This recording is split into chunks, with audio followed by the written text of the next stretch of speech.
నమస్కారం. ఘంటారావానికి స్వాగతం. ముందుగా ప్రధానాంశాలు. శాసనసభాపక్ష నేతగా చంద్రబాబు ఏకగ్రీవ ఎన్నిక. తీర్మానాన్ని గవర్నర్కు పంపనున్న కూటమి నేతలు.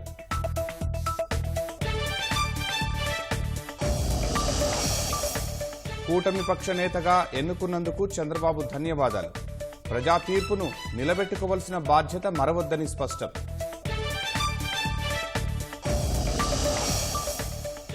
బాబు అనుభవం, నాయకత్వం రాష్ట్రానికి అవసరమన్న పవన్.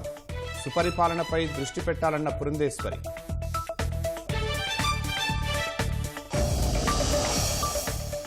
పదవీ బాధ్యతలు చేపట్టిన పలువురు కేంద్ర మంత్రులు. మోదీ నేతృత్వంలో మరింత ఉన్నతి సాధిస్తామని విశ్వాసం.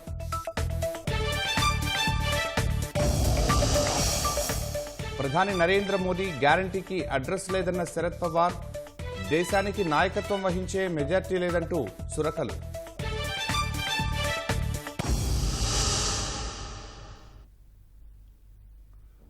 శాసనసభ నాయకుడిగా తనను ఏకగ్రీవంగా ఎన్నుకున్నందుకు తెలుగుదేశం అధినేత శుభాకాంక్షలు తెలిపారు.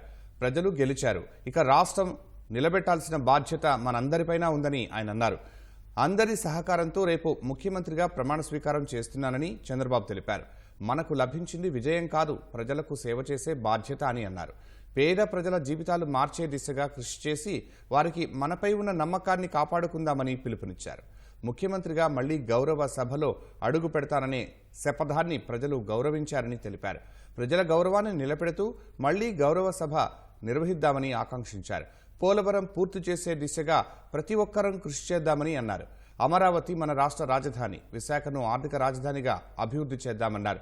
ప్రజావేదికల విధ్వంస రాజకీయాలు కాకుండా నిర్మాణాత్మక రాజకీయాలు చేయాలని చంద్రబాబు ఆకాంక్షించారు. సీఎం కూడా మామూలు మనిషేనన్న చంద్రబాబు, సీఎం వస్తున్నాడు అంటే ఇక పరదాలు కట్టడం, దుకాణాలు బంద్ చేయటం, ట్రాఫిక్ నిలిపివేయటం, చెట్లు నరకడం లాంటివి ఉండదని తెలిపారు. తన కాన్వాయ్ 1 నిమిషం ఆలస్యమైనా పర్లేదు, కానీ ట్రాఫిక్ నిబంధనల పేరుతో ప్రజల్ని ఇబ్బంది పెట్టొద్దని చంద్రబాబు సూచించారు.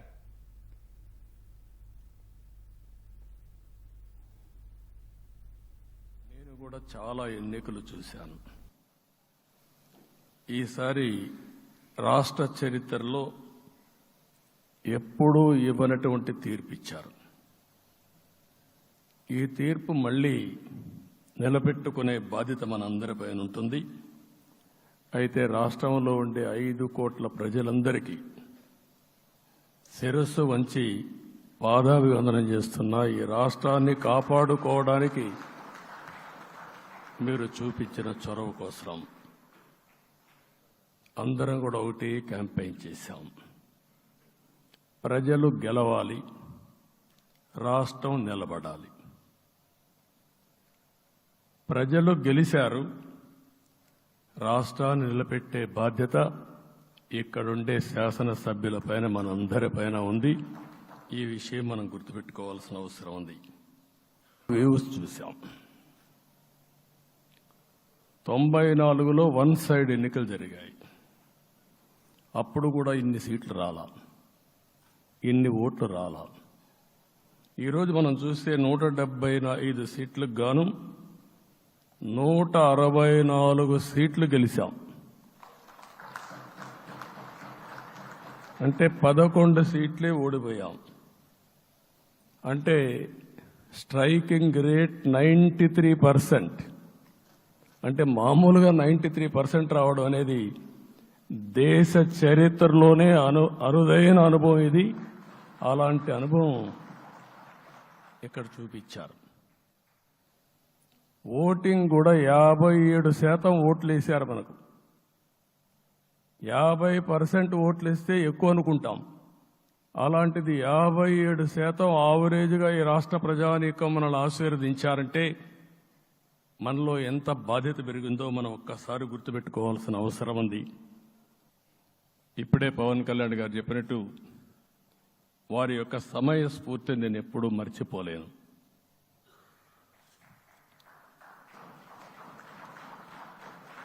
మొట్టమొదటిసారిగా నేను జైల్లో ఉన్నప్పుడు వచ్చాడు. వచ్చినప్పుడు నన్ను పరామర్శించాడు.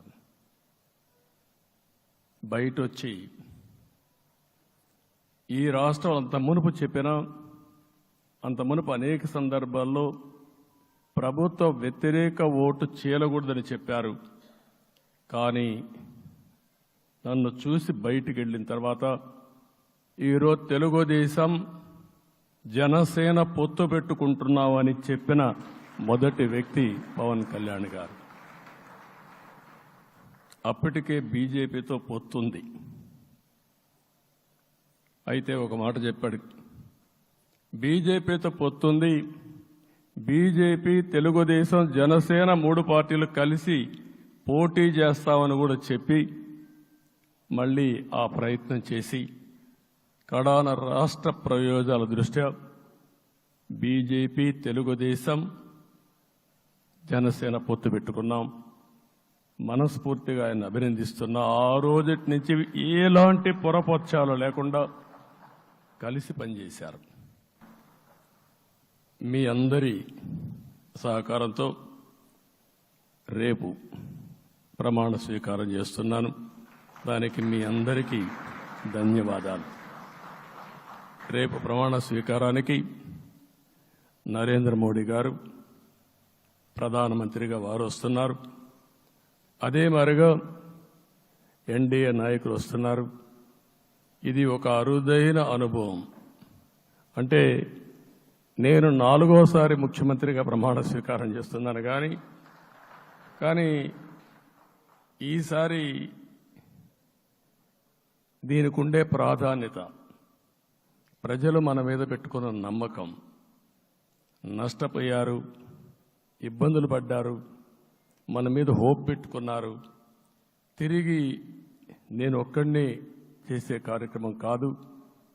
అందరం సమిష్టిగా మళ్లీ ప్రజలకు రుణం తీర్చుకునే సమయం ఆసన్నమైంది.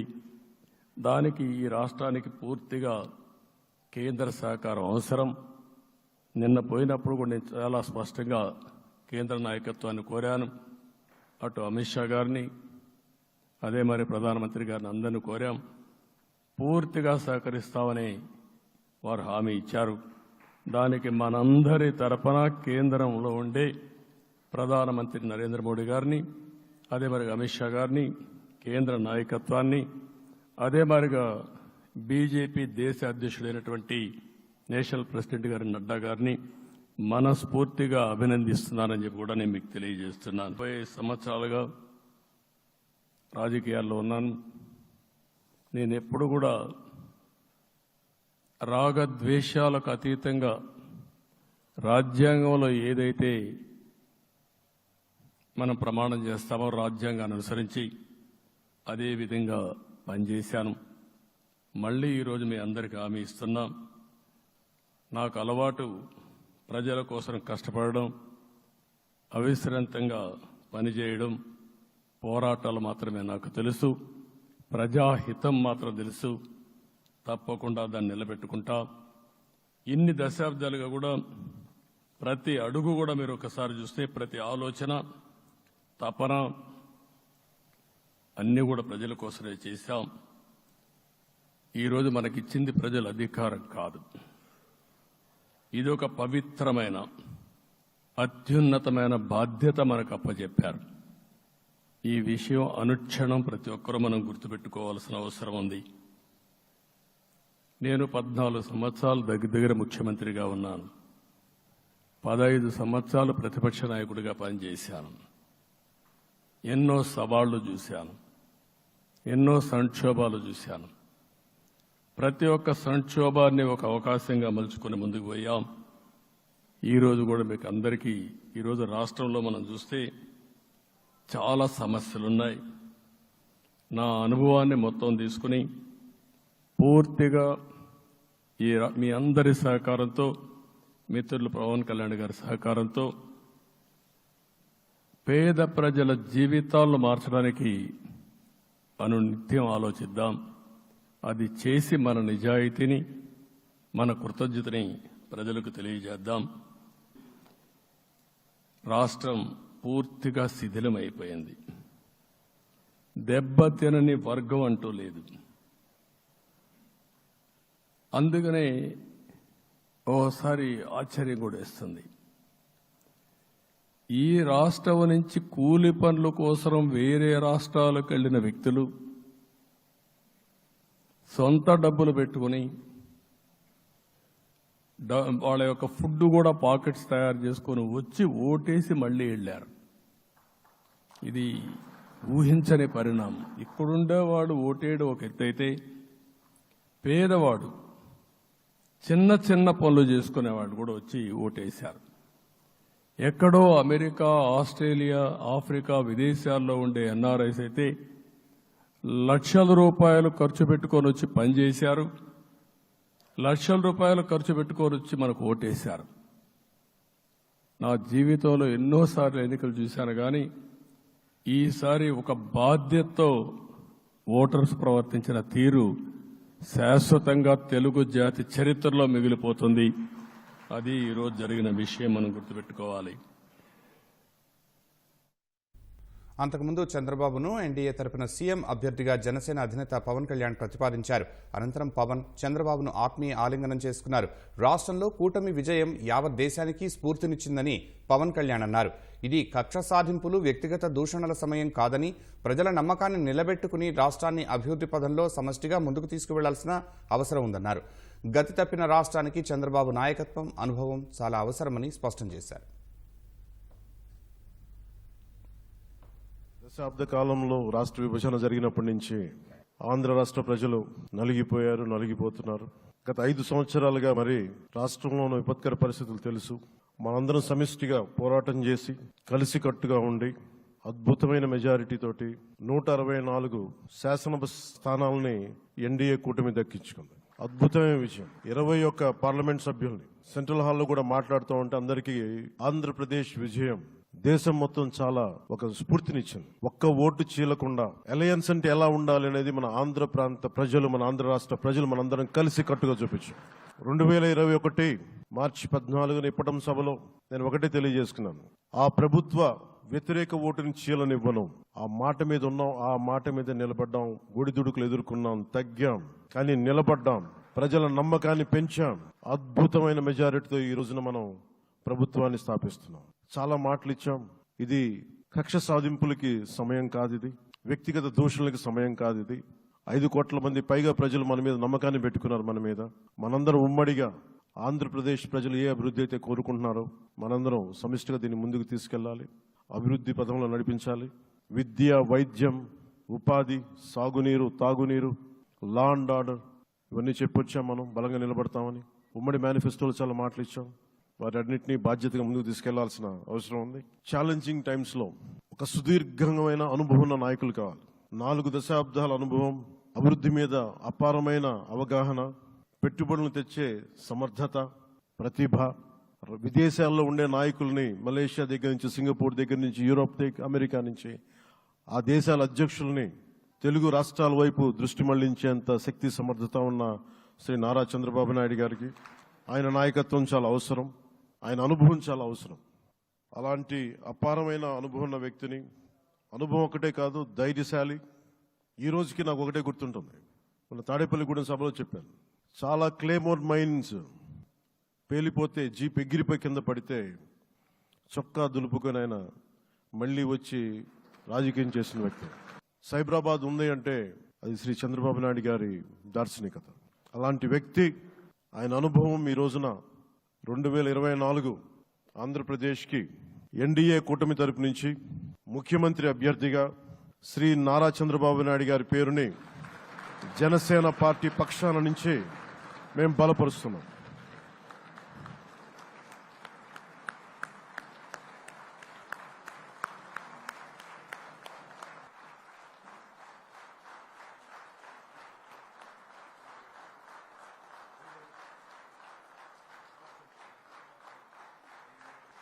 ఇది నేను ఆయన పక్కన పెట్టుకుని చెప్పాలి. ఆయన నలిగిపోయారు. జైల్లో చూశాను ఆయన. పాపం భువనేశ్వర్ గారి బాధను చూశాను. నేను అనుకున్నాను, అమ్మ మీరు కన్నీళ్ళు పెట్టకండి, మంచి రోజులు వస్తాయని చెప్పిన మంచి రోజులు వచ్చినాయి. వారికి మనస్ఫూర్తిగా వారికి నా హృదయపూర్వక శుభాకాంక్షలు. మీరు అద్భుతమైన పాలన ఇవ్వాలి అందరికీ మనస్ఫూర్తిగా మీకు నేను తెలియజేసుకున్నాను సార్. గత 5 ఏళ్లలో కక్షపూరిత పాలనతో అభివృద్ధి అనే పదానికి అర్థం లేకుండా పోయిందని భాజపా రాష్ట్ర అధ్యక్షురాలు పురంధేశ్వరి అన్నారు. వైకాపా పాలనలో నిజమైన సంక్షేమానికి ప్రజలు దూరమయ్యారన్న పురంధేశ్వరి 3 పార్టీల కలయికతో రాష్ట్రంలో సుపరిపాలనపై దృష్టి పెట్టాల్సిందన్నారు. అంతకుముందు ఎన్డీఏ శాసనసభాపక్ష నేతగా చంద్రబాబును జనసేన అధినేత పవన్ కళ్యాణ్ ప్రతిపాదించగా పురంధేశ్వరి సమర్థించారు. ఒక విధ్వంసకర పాలన, విద్వేషపూరిత పాలన, కక్షపూరితమైనటువంటి పాలన ఎదుర్కొన్నటువంటి సందర్భంలో అభివృద్ధి అన్న పదానికి అసలు అర్థం లేకుండా పోయినటువంటి నేపథ్యంలో సంక్షేమం, నిజమైనటువంటి సంక్షేమం అన్నది ప్రజలు దూరమైనటువంటి సందర్భంలో విసిగి వేసారిపోయినటువంటి ప్రజలందరూ కూడా మనం ఊహించలేదు. ఇంతటి ఘనమైన విజయం మనం సాధించగలమని చెప్పి మనం ఊహించలేదు. ఖచ్చితంగా అధికారంలోకి వస్తాము అనేటువంటి భావన ప్రతి ఒక్కరిలో ఉన్నప్పటికీ, ప్రతి నాయకుడికి వచ్చినటువంటి మెజారిటీని ఒక్కసారి మనం చూసినట్లయితే ప్రజలు ఒక కసితోటి ఎట్లాగైనా సరే ఈ యొక్క ప్రజా వ్యతిరేక పాలనకి అంతం పొందించాలి, జగన్మోహన్ రెడ్డి అనేటువంటి ఒక రాక్షసుడు ఎవరైతే పరిపాలిస్తున్నారో ఇంటికి పంపించాలి అనేటువంటి భావన ఏదైతే వారి మనసులో కరుడుగట్టి ఉన్నదో అది వారు బయటికి చెప్పకనే వారు ఓటు మాధ్యమంగా తెలిపినటువంటి నేపథ్యంలో వారందరికీ కూడా, తెలుగు ప్రజలందరికీ కూడా నా ధన్యవాదాలు నేను తెలియజేస్తున్నాను. ఒక పక్క అనూహ్యమైనటువంటి విజయం అని చెప్పి మనం అందరం చాలా సంతోషపడినప్పటికీ, రెండవ పక్కన మనం ఈ విజయం నుండి నేర్చుకోవాల్సినటువంటి పాఠాలు కూడా ఉన్నాయి అని చెప్పి గ్రహించవలసినటువంటి అవసరం ఉన్నది అని చెప్పి గట్టిగా విశ్వసిస్తున్నాను నేను. ఎందుకంటే ఎప్పుడైతే రాష్ట్ర అభివృద్ధిని మనం పట్టించుకోకుండా ప్రజల్ని నిజమైనటువంటి సంక్షేమానికి ఎప్పుడైతే మనం దూరం చేస్తామో, మాకు తెలుసు ఏ విధంగా నిర్ణయం చేయాలి అని చెప్పి ప్రజలు ఈ ఎన్నికల్లో ఓట్ల మాధ్యమంగా వారు మనకి ఒక హెచ్చరిక ఇచ్చారు అని చెప్పి నేనైతే భావిస్తున్నటువంటి నేపథ్యం. కనుక ఈ యొక్క అనూహ్యమైనటువంటి విజయాన్ని, ఈ పరిణామాన్ని మనం గెలిచాము, అధికారంలోకి వచ్చాము అనేటువంటి భావన కన్నా ప్రజాహిత పాలనని, సుపరిపాలనని ఏ విధంగా ప్రజలకు అందించాలి అనేటువంటి విషయం మీద ఖచ్చితంగా మనం అందరం కూడా దృష్టి కేంద్రీకరించవలసినటువంటి ఆవశ్యకత చాలా ఉంది. మరి నేను అనేక సందర్భాల్లో చెప్తూ ఉంటాను, ఈ 3 పార్టీల యొక్క కలయిక చూసినప్పుడు ఒక త్రివేణి సంగమాన్ని మనం చూస్తున్నట్టుగా మనం భావించవలసినటువంటి నేపథ్యం. చంద్రబాబు నాయుడు గారి యుక్తి, రెండవ పక్క నరేంద్ర మోడీ గారి స్ఫూర్తి, అదేవిధంగా పవన్ కళ్యాణ్ గారి శక్తి. ఈ 3 కలయికే ఇవాళ రాష్ట్ర ప్రజల ముందు ఈ యొక్క అలయన్స్గా, కూటమిగా ముందుకొచ్చినటువంటి విషయాన్ని మనం అందరం కూడా గమనించవలసినటువంటి అవసరం చాలా ఉంది. ఇందాక చెప్పినట్లుగా ప్రజా సంక్షేమ పాలనని, సుపరిపాలనని ఏ విధంగా ప్రజలకు అందించాలి అనేటువంటి విషయం మీద దృష్టి పెడుతూ కక్షపూరితంగా ముందుకు వెళ్లకుండా మనం కూడా మన కార్యకర్తలకి తెలియజేస్తూ, వారిని కూడా ఒకంత శాంతింపపరుస్తూ, మనం సంయమనాన్ని పాటించడం మాత్రమే కాకుండా మన కార్యకర్తలు కూడా మనం సమయాన్ని పాటించవలసినటువంటి ఆవశ్యకతని వారందరికీ తెలియజేయవలసినటువంటి బాధ్యత మన మీద ఉన్నది అని చెప్పి తెలియజేస్తూ, పవన్ కళ్యాణ్ గారు మరి ప్రతిపాదించారు చంద్రబాబు నాయుడు గారిని మన నాయకుడిగా ఎన్నుకోవటం. నేను దాన్ని సమర్థిస్తున్నాను అని చెప్పి తెలియజేస్తూ, మీ అందరికీ ధన్యవాదాలు తెలియజేస్తూ చంద్రబాబు నాయుడు గారికి మరి ఒక్కసారి నేను శుభాకాంక్షలు తెలియజేస్తున్నాను. నమస్కారం. జై.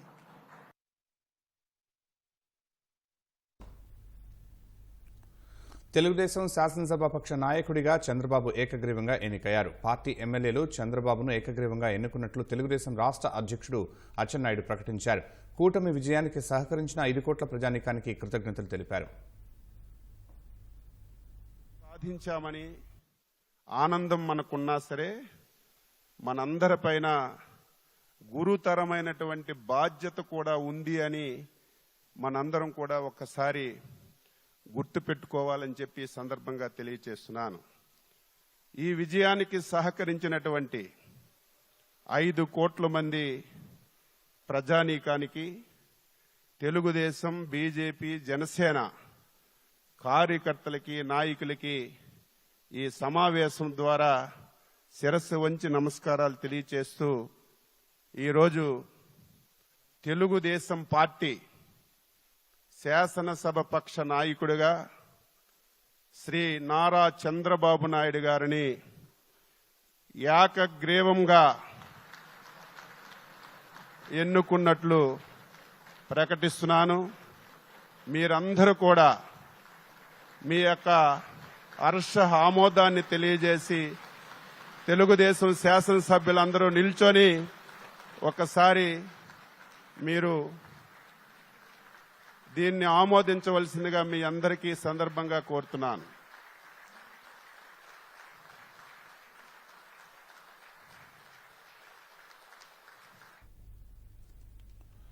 జనసేన శాసనసభాపక్ష నేతగా ఆ పార్టీ అధినేత పవన్ కళ్యాణ్ ఏకగ్రీవంగా ఎన్నికయ్యారు. మంగళగిరిలోని పార్టీ కేంద్ర కార్యాలయంలో జనసేన శాసనసభాపక్ష సమావేశం నిర్వహించారు. ఈ సమావేశంలో జనసేన శాసనసభాపక్ష నేతగా పవన్ కళ్యాణ్ పేరును తెనాలి ఎమ్మెల్యే నాదెండ్ల మనోహర్ ప్రతిపాదించారు. జనసేన నుంచి గెలుపొందిన సభ్యులంతా ఏకగ్రీవంగా బలపరిచారు. భాజపా శాసనసభాపక్ష నేత ఎంపికపై అధిష్టానం నిర్ణయానికి అంతా కట్టుబడాలని ఆ పార్టీ శాసనసభాపక్షం నిర్ణయించింది. విజయవాడలోని పార్టీ రాష్ట్ర కార్యాలయంలో ఆ పార్టీ శాసనసభ్యులతో రాష్ట్ర అధ్యక్షురాలు పురంధేశ్వరి సమావేశం నిర్వహించారు. భాజపా శాసనసభాపక్ష నేత ఎంపికపై చర్చించారు. అధిష్టానం ప్రకటనకు అంతా కట్టుబడి ఉండాలని నిర్ణయించారు. మహాకూటమి మీద విశ్వాసంతో ప్రజలు మంచి విజయం అందించారన్న పురంధేశ్వరి పనితీరుతో ఈ నమ్మకాన్ని నిలబెట్టుకోవాలని సూచించారు. విశ్వాసం నిలుపుతూ వారు అందించినటువంటి ఈ విజయానికి ఖచ్చితంగా ఎన్డీఏ కూటమి న్యాయం చేస్తుంది. అది ఈ భరోసా మేము ఖచ్చితంగా రాష్ట్ర ప్రజలకు ఇవ్వదలిచాము. ఇవాళ ఎన్డీఏ కూటమి మీటింగ్కి వెళ్తున్నాము. అక్కడ విషయాలన్నీ కూడా చర్చించుకోవడం జరుగుతుంది. ఈ ప్రజా విజయానికి ధన్యవాదాలు తెలియజేస్తూ సుపరిపాలన ఏ విధంగా రాష్ట్రానికి అందించాలి అనేటువంటి అంశం మీద ఖచ్చితంగా చర్చ జరుగుతుంది. అదేవిధంగా రేపు జరగబోయేటువంటి ప్రమాణ స్వీకారోత్సవం ఏదైతే ఉందో దానికి సంబంధించి కూడా అరేంజ్మెంట్స్ వాటన్నిటికీ సంబంధించి ఇవాళ చర్చకని చెప్పి మేమందరం కూడా ఎన్డీఏ భాగస్వాములు అయినటువంటి మేమందరం కూడా వెళ్ళడం జరుగుతుంది. భోగాపురం సహా రాష్ట్రంలోని అన్ని విమానాశ్రయాలను అభివృద్ధిలోకి తీసుకొచ్చి సామాన్యులకు విమానయాన రంగాన్ని మరింత చేరువ చేయడమే లక్ష్యంగా తన పని ఉంటుందని కేంద్ర పౌర విమానయాన శాఖ మంత్రి కింజరాపు రామ్మోహన్ నాయుడు చెప్పారు. అన్ని శాఖలతో సమన్వయం చేసుకుంటూ రాష్ట్రానికి నిధులు తీసుకొస్తామంటున్న రామ్మోహన్ నాయుడుతో ఈటీవీ ప్రతినిధి అరుణ్ ముఖాముఖి. కేంద్ర పౌర విమానయాన శాఖ మంత్రిగా తెలుగుదేశం పార్టీ నుంచి సీనియర్ సభ్యుడిగా ఉన్నటువంటి కింజరపు రామ్మోహన్ నాయుడికి అవకాశం దక్కింది. నిన్న తొలిసారి జరిగినటువంటి మోదీ 3వ క్యాబినెట్లో తొలి భేటీకి ఆయన హాజరయ్యారు. సివిల్ ఏవియేషన్ మినిస్ట్రీ విషయంలో ఏ విధంగా ముందుకు వెళ్ళబోతున్నారు, రాష్ట్రానికి సంబంధించినటువంటి అంశాలను ఏ విధంగా సాధించబోతున్నారు అనేది ఆయనతో మాట్లాడదాం. రామ్మోహన్ నాయుడు గారు, తొలుత ఈటీవీ తరపు నుంచి మీకు శుభాకాంక్షలు, అభినందనలు. తొలిసారి కేంద్ర కేబినెట్ మంత్రి అయ్యారు, ఎట్లా ఫీల్ అవుతారు? చాలా సంతోషంగా ఉంది. మా శ్రీకాకుళం జిల్లా ప్రజల తాలూకా కల ఇది. మేము ఎంపీగా గెలిపిస్తాం, కేంద్ర మంత్రి అయ్యి రావాలని. ఈరోజు అన్ని పరిస్థితులు కూడా అనుకూలించాయి. మరి ముఖ్యంగా పైనుంచి మా నాన్నగారు ఎర్రనాయుడు గారు మాకు ఆశీర్వదించారు. అలాగే చంద్రబాబు నాయుడు గారు, మరి మా లోకేష్ అన్న గారు ఎప్పుడు కూడా నన్ను తమ్ముళ్ళలా చూసుకున్నారు. పవన్ కళ్యాణ్ గారు, మోదీ గారు తాలూకా సహకారం, మా శ్రీకాకుళం జిల్లా ప్రజల ఆశీర్వాదం, మరి మా బాబాయ్ అచ్చెన్నాయుడు గారి తాలూకా కృషి, ఆయన తాలూకా బలం, అలాగే మా అమ్మగారు, మా సతీమణి అందరూ కూడా, మా కుటుంబ సభ్యులు అందరి తాలూకా కోరిక ఉండింది. ఇది రాష్ట్ర ప్రజల తాలూకా కోరిక. అది నిజమైనందుకు నాకు చాలా ఆనందంగా ఉంది. రేపు భవిష్యత్తులో ఈ యొక్క స్థానానికి పూర్తిగా న్యాయం చేసి ఒక మంచి మంత్రిగా పేరు తెచ్చుకోవాలన్న ఉత్సాహం నాలో ఉంది. గత 10 ఏళ్లుగా మీరు ఒక సభ్యుడిగా ఉన్నారు, సభ్యుడిగానే అనేక అంశాలను లేవనెత్తారు. గత పార్లమెంట్లో మేము ఇప్పుడు ముగ్గురమే ఉన్నా కానీ రాబోయే రోజుల్లో మరింత సంఖ్య పెరుగుతుంది, మాకు కావాల్సినంత టైం మీరు ఇవ్వాల్సిన పరిస్థితి వస్తుందని చెప్పి డిమాండ్ చేశారు. సో ఆ పరిస్థితి నుంచి కేంద్ర మంత్రిగా మీరు సమాధానం చెప్పేటువంటి పరిస్థితికి కొంతమంది ఎంపీలను ఫేస్ చేసే పరిస్థితికి వచ్చారు. ఎట్లా ఫీల్ అవుతున్నారు? నాకు ఇప్పుడు కూడా అది ఛాలెంజింగ్ కాదండి, ఇది ప్రాసెస్లో ఉన్నదే, అది మనకు తెలిసిందే. మేము గతంలోనే అనుకున్నాం, ఈరోజు ఈ 3 ఎంపీల స్థానంలో ఉన్నాం, మనం ఏ రకంగా పోరాటం చేస్తున్నామో గ్రౌండ్ లెవెల్లో మనకు తెలుసు. కాబట్టి ఈసారి ప్రజలు తెలుగుదేశం, జనసేన, బీజేపీతో నిలబడతారు, ఆశీర్వదిస్తారు, ఈసారి మంచి మెజారిటీతో గెలిపిస్తారన్న విశ్వాసం నాకు ఎన్నికలకు ముందే ఉండింది. అందుకే పార్లమెంట్లో నేను చెప్పాను, మీరు 2 నిమిషాలకి మాకు పోట్లాడే పరిస్థితికి తీసుకొని వచ్చారు, రేపు భవిష్యత్తులో మాకు ఆ పరిస్థితి ఉండదండి, ఇప్పటికైనా ఒక 2 నిమిషాలు ఇవ్వండి అని అప్పుడు అడిగాను. ఆ మాట ఎలా అయితే పార్లమెంట్లో చెప్పానో మా ప్రజలు కూడా విన్నారు. ఈసారి మంచి బలంతో పంపించాలనుకుని 16 మంది మంది ఎంపీలు టీడీపీ నుంచి, అలాగే 21 ఎంపీలు ఎన్డీఏ నుంచి ఈరోజు రాష్ట్రం నుంచి ఈరోజు పంపించడం జరిగింది. సో ప్రజలకు అందరికీ నా తాలూకా ధన్యవాదాలు తెలియజేస్తున్నాను. అయితే ఈరోజు ఒక పార్లమెంట్ సభ్యుడిగా వచ్చి సమస్యలు పరిష్కరిస్తానని అనుకున్నాను. అదనంగా బాధ్యత పెట్టారు. ఈరోజు మిగతా ఎంపీలు కూడా అడిగే ప్రశ్నలకు ఈరోజు సమాధానం చెప్పాలి. ఎక్కడికైనా సరే ఒక బిగినింగ్ అంటూ ఉంటుంది. ఈరోజు ఈ యొక్క కేంద్ర మంత్రిగా మరొక స్థానానికి ఈరోజు బిగిన్ చేస్తున్నాం. భవిష్యత్తులో not only Andhra Pradesh, not only మన తెలుగు ప్రజలు, దేశంలో ఉన్నటువంటి ప్రజానికానికి కూడా సేవ చేయడానికి ఒక మంచి అవకాశం దక్కిందని అనుకుంటున్నాను. దానికి ఒక బలమైన ముద్ర వేసే విధంగా నా తాలూకు పనితనం చూపిస్తాను. మీ నాన్నగారు ఎర్రనాయుడు గారు కీలకమైనటువంటి బాధ్యతల్లో గతంలో రూరల్ డెవలప్మెంట్, అదేవిధంగా ఎంప్లాయ్మెంట్, వీటికి సంబంధించినటువంటి బాధ్యతలు నిర్వహించారు. కానీ మీరు ఏకంగా సివిల్ ఏవియేషన్కి రావటము అంటే ఎట్లా భావిస్తున్నారు మీరు? సివిల్ ఏవియేషన్ చాలా పవర్ఫుల్ మినిస్ట్రీ అండి. ఇది ఎందుకు చెప్తున్నానంటే, నిన్న క్యాబినెట్ మినిస్ట్రీ అయిన తర్వాత అందరికీ ఏ పోర్ట్ఫోలియోస్ ఇచ్చినా సరే వాళ్ళ పోర్ట్ఫోలియో కంటే సివిల్ ఏవియేషన్ ఎవరి దగ్గర ఉందని ఒక చర్చ పెట్టుకున్నారు. ఎవరి దగ్గర ఉంది, ఎవరు చూస్తున్నారు ఇదని. సో అందరూ చూసిన తర్వాత మెచ్చుకున్నారు. ఒక మంచి క్యాండిడేట్కి, యంగ్స్టర్కి ఈరోజు ఇచ్చారనంటే చాలా మంచి విజన్ మోదీ గారు పెట్టుకుని ఉంటారు. అందుకే ఒక యువకుడిగా ఇచ్చారని. చాలా స్కోప్ ఉంది, ఎక్కువ నిధులతో కూడినటువంటిది, ఇన్ఫ్రాస్ట్రక్చర్తో కూడినటువంటిది, సామాన్యులతో కూడినటువంటిది. ఎందుకనంటే ఒకప్పుడు అయితే రిచ్ మ్యాన్స్ వెహికల్గా ఉండేది. అంటే డబ్బున్న వాళ్ళే ఫ్లైట్లో ప్రయాణించాలి. ఈరోజు మధ్యతరగతి వాళ్ళు కూడా ఎక్కడికి ప్రయాణించాలన్నా సరే కాస్త అందుబాటులో ఈరోజు ప్రైసెస్ వచ్చిన తర్వాత ఈరోజు వినియోగించుకుంటున్నారు. చాలామంది కస్టమర్స్, ప్రజలు, ప్యాసింజర్స్ ఈరోజు ఫ్లైట్లో ప్రయాణం చేస్తున్నారు కాబట్టి అందరికీ అందుబాటులో వచ్చే పరిస్థితిలో ఉంది. కాబట్టి చాలా ఇంపార్టెంట్ మినిస్ట్రీ ఇది దేశ అభివృద్ధికి కానీ, ప్రపంచంలో ఆంధ్రప్రదేశ్ అలాగే భారతదేశం తాలూకు అభివృద్ధికి ఇది లింక్ అయి ఉంది. కాబట్టి దానికి అనుగుణంగా ఈ యొక్క మినిస్ట్రీని సద్వినియోగం చేసుకొని నేను కష్టపడతాను. మరొక అడ్వాంటేజ్ ఏంటంటే చంద్రబాబు నాయుడు గారు, ఆయన ఒక వజ్రాయుధంలాగా ఆంధ్రప్రదేశ్ రాష్ట్రానికి ఏ మినిస్ట్రీ, ఏ డిపార్ట్మెంటు, అక్కడ ఉన్నటువంటి సెక్రటరీలు కానీ, అక్కడ ఉన్న మంత్రి కానీ, వాటన్నిటికంటే ఎక్కువ ఇన్ఫర్మేషన్ చంద్రబాబు నాయుడు గారి దగ్గర ఉంటుంది. కాబట్టి ఎప్పుడైతే ఇది అనౌన్స్ అయ్యిందో, నేను 5 కిలోమీటర్ స్పీడ్లో పరిగెడితే ఈ సివిల్ ఏవియేషన్లో చంద్రబాబు నాయుడు గారు 100 కిలోమీటర్ స్పీడ్లో పరిగెడతా ఉంటారు. హ్యూమన్ ఎన్సైక్లోపీడియా అంటారా మీరు? హ్యూమన్ ఎన్సైక్లోపీడియా అండ్ ప్లానింగ్లో ఆయనకి సాటిగా ఇంకెవరు కూడా ఉండలేరు.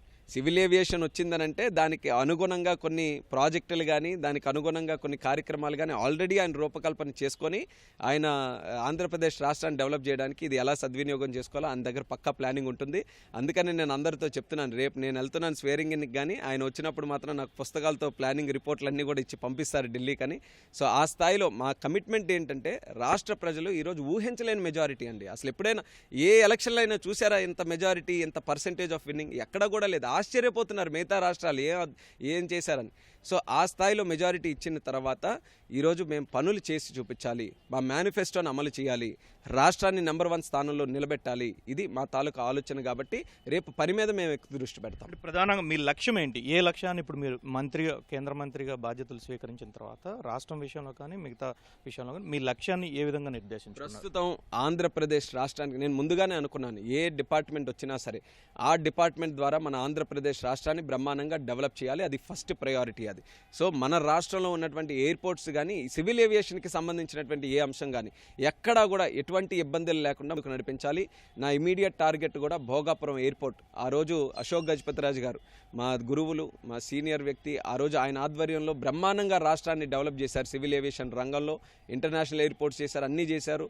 భోగాపురం ఎయిర్పోర్ట్ కూడా చాలా కృషి చేశారు. మరి మధ్యలోనే అది అలా పెండింగ్ ఉండిపోయింది ప్రభుత్వం మారడం వల్ల. దాన్ని ఇమీడియట్గా టాప్ ప్రయారిటీగా తీసుకొని రికార్డ్ టైంలో భోగాపురం ఎయిర్పోర్ట్ని కంప్లీట్ చేసి ఫ్లైట్ ల్యాండ్ చేయాల్సింది, అది టాప్ ప్రయారిటీగా తీసుకున్నాం. మిగిలిన ఎయిర్పోర్ట్స్ కూడా విజయవాడ కానీ, తిరుపతి కానీ, రాజమండ్రి, కర్నూలు, కడప, ఇలా చాలా డిఫరెంట్ స్టేజెస్లో ఎయిర్పోర్ట్స్ ఉన్నాయి. అవన్నీ కూడా డెవలప్ చేయాలి. అది one of the top priorities.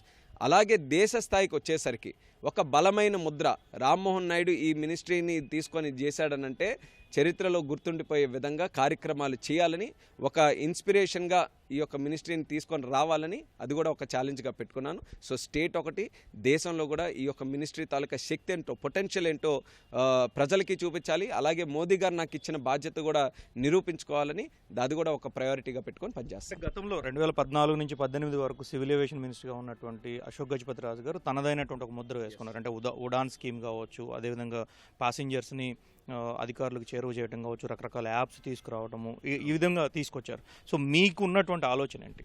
ఇలానే కస్టమర్స్ని కూడా టాప్ ప్రయారిటీగా తీసుకొని, ప్యాసింజర్స్ని టాప్ ప్రయారిటీగా తీసుకొని వాళ్ళకి సేఫ్టీ, సెక్యూరిటీ, సాటిస్ఫాక్షన్ ఇలాంటి విషయాల్లో మాత్రం ఎక్కడా కూడా డీవియేషన్ లేకుండా పనిచేయడానికి మినిస్ట్రీ తరపున మేము అన్ని సహాయ సహకారాలు కూడా అందిస్తాం. అలాగే మీరు అన్నట్టుగా ఉడాన్ స్కీమ్ లాంటిది ఇంకా సామాన్యులకి ఫ్లైట్ ట్రావెల్ని కనెక్ట్ చేయడానికి కానీ, చిన్న చిన్న నగరాల్లో కూడా ఆ కనెక్టివిటీని అందించడానికి కానీ, అది కూడా భవిష్యత్తులో, ఎందుకనంటే దీని మీద ఇంకా పట్టు రావాలి. పెద్ద మినిస్ట్రీ ఇది, వాస్ట్ మినిస్ట్రీ, ఇంటర్నేషనల్ లెవెల్లో కనెక్ట్ అయినటువంటి మినిస్ట్రీ కాబట్టి కొన్ని రివ్యూ మీటింగ్లు కూడా పెట్టుకొని ఒక విజన్తో, ఒక ప్లానింగ్తో దీన్ని ఖచ్చితంగా ముందుకు చేస్తాం. ఒక మార్క్ వదిలే విధంగా ఒక మంచి స్కీమ్ను కూడా తీసుకొని రావడానికి నా వంతుగా ప్రయత్నం చేస్తాను. కానీ వాస్తవానికి ఆంధ్రప్రదేశ్ ప్రస్తుతం ఉన్నటువంటి పరిస్థితుల్లో తెలుగుదేశం పార్టీ ఎన్డీఏలో చేరటము, బీజేపీకి పూర్తి స్థాయిలో మద్దతు తెలపటము, వీటి ద్వారా ఆంధ్రప్రదేశ్కి అవసరమైనటువంటి నిధుల సేకరణ కావచ్చు, డెవలప్మెంట్ యాక్టివిటీస్కి అవసరమైనటువంటి అన్ని రకాల సహాయ సహకారాలు కావచ్చు అని చెప్పాను. కానీ సివిల్ ఏవియేషన్ మినిస్ట్రీకి మీరు రావడంతో అది ఏ విధంగా సాధ్యమవుతుంది అనుకుంటున్నాను? మీకు వాస్తవం చెప్పాలంటే ఆంధ్రప్రదేశ్ రాష్ట్రం 5 సంవత్సరాలు వైఎస్ఆర్ కాంగ్రెస్ పార్టీ పరిపాలన తర్వాత మనకి ఇక్కడ ఉన్న 30 మినిస్టర్లు అంటున్నాం కదా, 30 మినిస్టర్లు మనకు అవసరమే రాష్ట్రానికి. అలాగని 30 మినిస్టర్లు మనం తీసుకోలేం కదా. ఏ మినిస్ట్రీలు ఇచ్చినా మిగతా మినిస్ట్రీలతో మనం కోఆర్డినేట్ చేసుకోవాలి.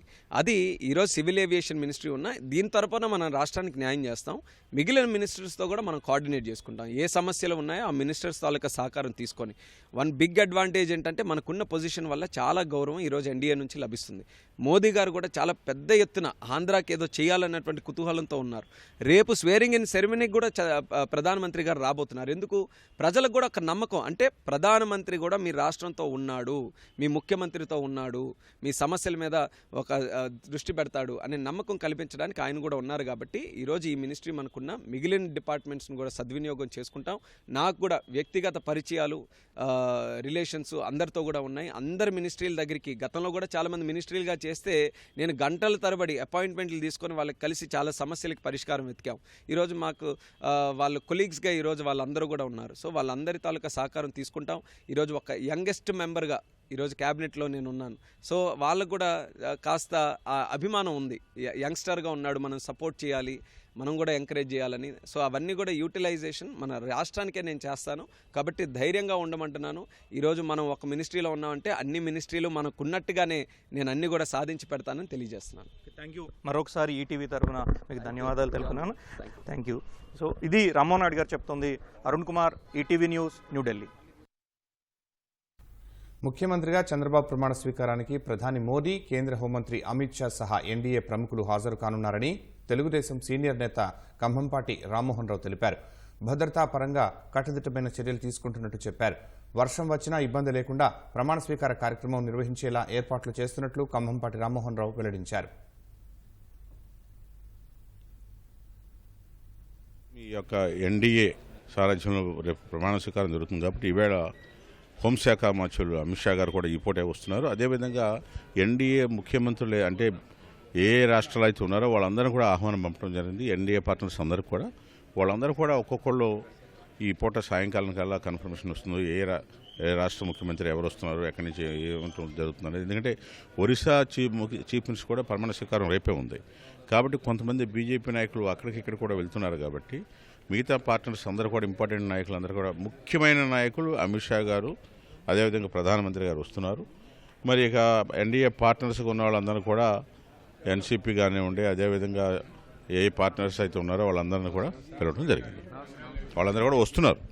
జీఏడీ ద్వారా ఎవరికైతే సమాచారం అందిన వెంటనే ఒక్కొక్క వీఐపీకి ఒక్కొక్క ఎంపీని కేటాయించడం జరిగింది. రిసీవ్ చేసుకుని వేదిక దాకా తీసుకొస్తారు. అదేవిధంగా ఎవరైతే ఉంటారో అదర్ ముఖ్యమంత్రులు కానీ వీళ్ళు కానీ వాళ్ళు కూడా అధికార యంత్రాంగం ప్లస్ పొలిటికల్ లీడర్స్ పార్టీ నుంచి కూడా ఒకరిని పార్టీ నామినేట్ చేసింది. వాళ్ళు వెళ్ళి గౌరవంగా తీసుకొచ్చి మళ్ళీ ఎయిర్పోర్ట్కి వెళ్ళేదాకా కూడా వాళ్ళని వెంట ఉండటం జరుగుతుంది. ఎటువంటి ఇబ్బంది జరగకుండా. ఎందుకంటే ముఖ్యంగా వాతావరణం కూడా చూసుకోవాల్సిన అవసరం ఉంది. వర్షం వచ్చే ప్రమాదం ఉంది. అదేవిధంగా ప్రధానమంత్రి గారు వస్తున్నారు కాబట్టి సెక్యూరిటీ, అదేవిధంగా హోంశాఖ మంత్రులు గారు ఈ పూటే వస్తున్నారు కాబట్టి ఈ సెక్యూరిటీ యాంగిల్ కూడా మనం ఆలోచించాల్సిన అవసరం ఉంది. కాబట్టి ఎన్ని ఇబ్బందులు ఉన్నప్పటికీ కూడా వచ్చిన అతిథులకు ఇబ్బంది జరగకుండా ఉండటానికి మేము మా యంత్రాంగం అంతా సహకరించి ఈ ప్రోగ్రామ్ సక్సెస్ చేయడం జరుగుతుంది.